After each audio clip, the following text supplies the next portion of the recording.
गाँसमलाई काँडा काँडा बाटो होलान् माका पाइला रोकिन्नन् हावासँगै खबर 25 वर्ष होइन हाई स्कुलमा सुदूरपूर्व आज सुदूरपश्चिम दोधारा चाँडालीको यो भाइरल झोलुङ्गे र लामो समयसम्म हामी बाल साथीहरू सीताराम सुवेदी र मजुरा चापाल भेट भएको छ।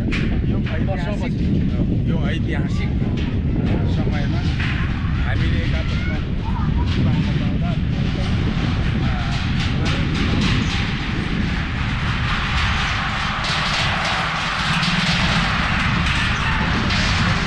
मोटरसाइकल चाहिँ एकदम आइरहने रहेछन् अलिक सतर्क हुनुपर्ने रहेछ।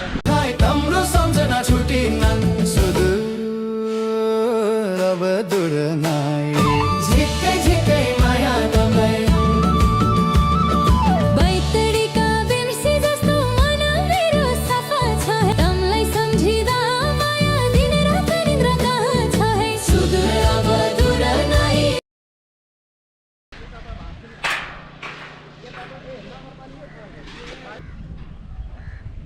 यो माथिबाट यस्तो हेर्दाखेरि चाहिँ र सुरुङ मार्ग जस्तो क्या होइन सकै सुरुङ मार्ग जस्तो लाग्ने होइन। झिक्कै झिक्कै माया तँलाई महाकाली साक्षी राखी मा गाँसौ गाँठो जस्तो टोटेली बोलीमा भनौँ तम्रो नाउँ मिठो जस्तो सुदूर अब दूर नाइ झिक्कै झिक्कै माया तँलाई।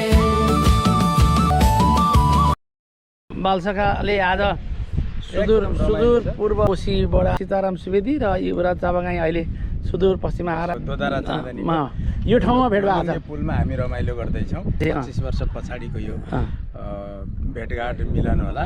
पनि यो महाकाली यहाँ भएको भेटघाट अत्यन्तै अविस्मरणीय रहनेछ। सुदूरपश्चिममा पनि हेर्न लागेका ठाउँहरू छन्, आउनु होला। पारिपट्टि चाँदनी दोधारा नगरपालिका चाहिँ महाकाली पारी भए पनि नेपालमा पर्छ। नेपालको बर्मदेव र त्यसैसँग जोडिएको भारतको चाहिँ टनकपुर एउटा प्याकेज छ क्या यो उमेरमा पनि यो अगाडमा त्यो नि त्यो बालकालमा पनि त्यसै गरिन्थ्यो नि त होइन ए उटपटाङ गरेको भने त्यो त्यसलाई रिकल भन्छ क्या त्यसमध्ये पनि अब सीतारामको त पुरै फाड्दियो है रमाइलो होइन तर म चाहिँ अलिक फुच्चे क्लासमा क्या त्यो चाहिँ हो त्यो चाहिँ हो फुच्चेको फेरि एडभान्टेज थियो नि सबले माया गर्ने हो नि त त्यही भनेर फुच्चे भए हुनाले भाइ भने त माया गर्थे नि त सबैले।